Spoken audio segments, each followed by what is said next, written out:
obviously you did that show, and then after that, you kind of moved on from that and got into the fitness industry. And obviously we talked a little bit about this plastic surgery and the experience with that. So when did you why did you have the procedure done, and what made you want to have it done in the first place, and what was your experience after that? So being in a reality TV show is quite the experience, and because it was one of the first of its kind, if you like, we all went into it not really knowing what the industry was about, the reality TV world, the social media world. It was all up and coming, it was new. So we were regular people, still are, but we were put into this very abnormal situation, which millions of people were tuning in, but you were also still very accessible. And so you had this level of weird celebrity status or fame that was a little bit odd to contend with, because you couldn't just walk down the street because people knew who you were and they had their opinions on you. But equally, in the industry, you weren't seen as anything apart from just this person on a reality TV show. And I think as I've gotten older and I look back on in this whole career and what's happened to me, I can see that I always felt a little bit of an imposter into this industry, because I always knew that I had more to give than just being a reality TV star from the Only Way is Essex. I always knew that I had business acumen. I'm very expressive with how I feel. I've always been someone that likes to be good with people. I understand the importance of sharing things. And I always just thought I had more to give than just being on a TV show. But for all that it did bring to the table with opportunity, it also brought a lot of barriers as well.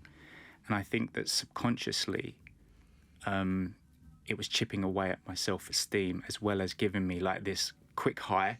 Then all of a sudden there'd be a low, and you didn't really know how to manage any of it. So it was quite a difficult situation at times, because you would see what other people were doing and you'd go down that comparison route, and you'd think, well, how comes they've got that gig, or people seem to be liking them more, or they have more followers than you, or they seem to be just becoming a lot more famous, or it was just it could be quite a toxic thing, and there was no real guidance around it. So I think that what led me to the decisions I've made in more recent years is because probably my self-esteem was being chipped at for quite a few years without me realising at the time.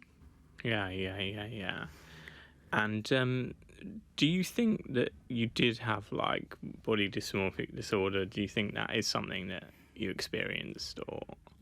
Again, I didn't realise that I had BDD, and that's been something that I've been learning about recently. Obviously, we've spoken in the past about this, and it's something that I've only really been speaking about in the media for the last year, which has been a great thing to do. But again, if I look back at that, my relationship with fitness and the gym was because, firstly, I did struggle with my mental health, because to anyone that doesn't know me, I struggled with my sexuality. I came out quite late. I was 29. I came out on This Morning, and that was quite a big thing for me to do, and to identify with myself at a little bit of a later stage in life. I'd inbuilt a lot of fear. I'd felt a little bit. I never knew really who I was, where I fitted in, and that was always quite a tricky thing, especially being in a reality TV show like TOWIE, which was so stereotypical or alpha male, and everyone was beautiful and sexy and attractive, and we were promoting this glamorous life, and that wasn't really how I felt. But I was trying to play into that because that's what was expected and that's what we were portraying. So the fitness thing was a way of me trying to find my attractiveness and finally being taken note of and be seen as desirable, because I'd never felt that in my life. And my physique changed for the better. I got to do some of these big magazines. I got to do Men's Health. Wow. Which was amazing. And then when people started responding to me in that way, it was almost like a drug, because I was like, oh wow, if I'm going to start getting the attention and I'm going to be celebrated for this aesthetic, then that's the route that I'm going to go. I kind of cringe a bit now because it shows how much I was desperate for validation. But I realise that now, and actually I'm not about that. But at that time, because I was quite badly bullied at school, didn't really ever fit in anywhere, I was desperate to be accepted. And through having a good physique, it seemed to make me feel like I was accepted.